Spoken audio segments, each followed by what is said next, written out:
Hey, criaturas da internet! Eu sou Davi Calazans e esse é o Ponto em Comum. E como será que a penicilina foi descoberta?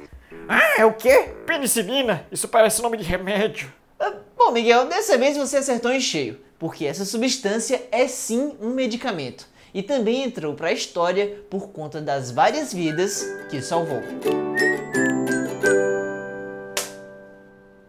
Caso você não saiba, a penicilina foi o primeiro antibiótico de sucesso que humanos foram capazes de produzir. E um antibiótico nada mais é do que uma droga capaz de combater infecções bacterianas. Então, antes das pessoas terem acesso a antibióticos, a vida não era tão simples. Às vezes, você poderia pisar um dia em um prego sujo e acabar contraindo uma infecção terrível. E aí, numa hora como essas, os médicos não tinham o que fazer. Eles analisavam o caso e se desse para amputar a região afetada, como uma perna ou um braço, eles amputavam. Mas é claro que se, por exemplo, a infecção fosse em algum órgão vital, simplesmente não tinha o que se fazer. Restava apenas esperar pelo melhor. Era nesse mundo há menos de 100 anos que as pessoas viviam. E uma delas era um jovem rapaz escocês que havia acabado de receber uma notícia ruim e boa ao mesmo tempo.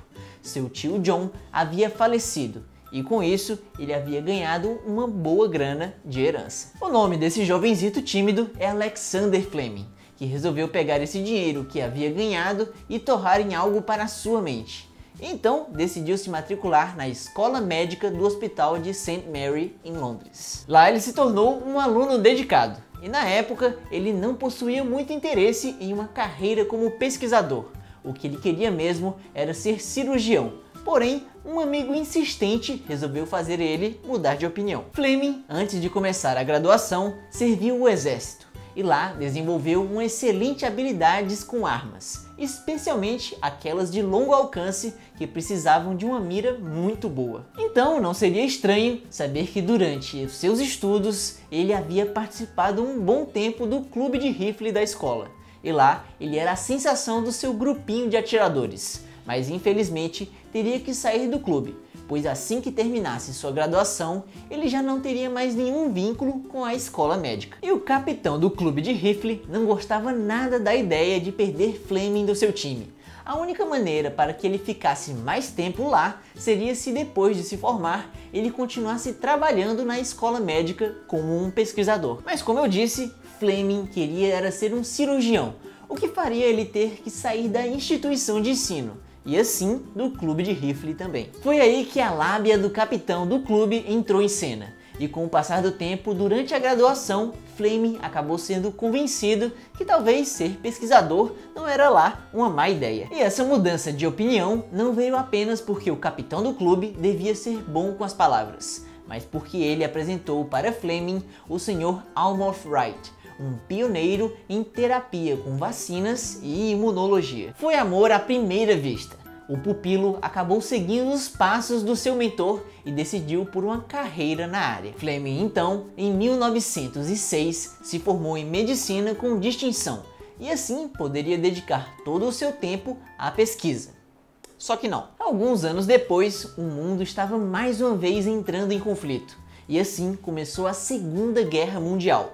Por isso, o escocês voltou a servir o exército, só que dessa vez ele iria atuar com um bisturi ao invés de uma arma. Ele passou por uns maus bocados, vendo tanta gente morrendo sem poder fazer muita coisa. E o pior é que depois que os soldados machucados voltavam da linha de frente, eles não morriam por conta das feridas em si. Isso era até simples de se tratar. O problema eram as infecções nelas. E durante esse período difícil de sua vida, Fleming resolveu transformar o campo de batalha em um verdadeiro laboratório. E cada soldado, cada ferida, cada morte não era em vão.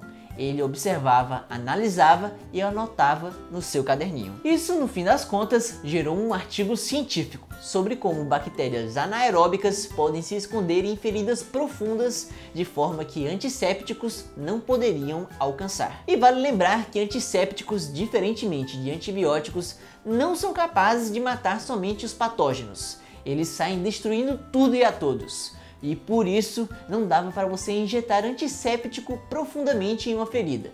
Faria mais mal do que bem. E você sabe o que aconteceu com esse artigo que o Fleming publicou? Bom, ele não foi aceito, Porém, isso não impediu o cientista de continuar suas pesquisas. Anos se passaram e o pesquisador continuava sem uma resposta sobre o que poderia combater essas infecções. E é claro que às vezes ele precisava de umas férias, e de fato ele tirou algumas, mas em uma delas em particular, ele esqueceu uma janela aberta próxima a um cultivo de bactérias, que foi um detalhe acidental que mudou o rumo de sua vida e de mais de milhões de outras pessoas. E vamos ver isso melhor com eles, os Hugobertos.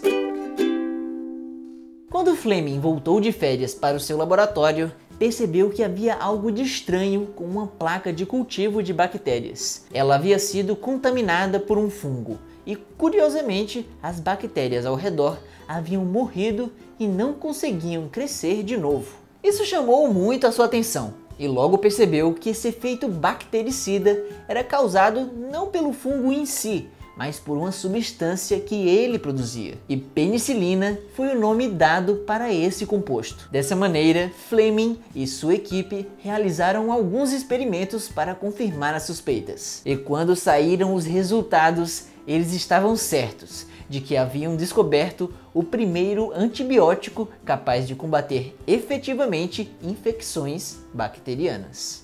Hugobertos! No início, a comunidade científica não reconheceu o tamanho da descoberta e foi extremamente difícil de conseguir isolar e produzir penicilina em grande quantidade. Porém, quando Fleming já estava perto de se aposentar, uma dupla de pesquisadores se interessou pela substância e foi capaz de produzi-la em larga escala a tempo de ser usada ainda no fim da Segunda Guerra em tropas feridas. Ou seja, Fleming, além de ganhar um prêmio Nobel, ele de certa forma foi capaz de salvar a vida de milhares de soldados feridos, assim como os que ele viu morrerem na sua frente antes do descobrimento acidental da penicilina. Bom, então acho que por hoje é só, minha gente. Às vezes, grandes descobertas são meio que por acaso.